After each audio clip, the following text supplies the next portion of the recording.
Araku parliament సభ్యురాలైనటువంటి శ్రీమతి కొత్తపల్లి గీతపై రాష్ట్ర గిరిజన ఉద్యోగుల సంఘం తరపున మేము రాష్ట్ర హైకోర్టులో కోవారంటో పిటిషన్ ఫైల్ చేయడం జరిగింది.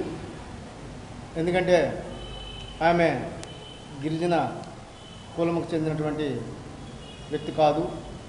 1929 నుంచి కూడా 1950 ముందు కూడా రికార్డులను పరిశీలన చేసి ఆంధ్ర మాలగా గుర్తిస్తూ ఈమె వాల్మీకి ఎస్టీ కులమునకు చెందిన వ్యక్తి కాదు అని నిర్ధారణ చేయడం జరిగింది.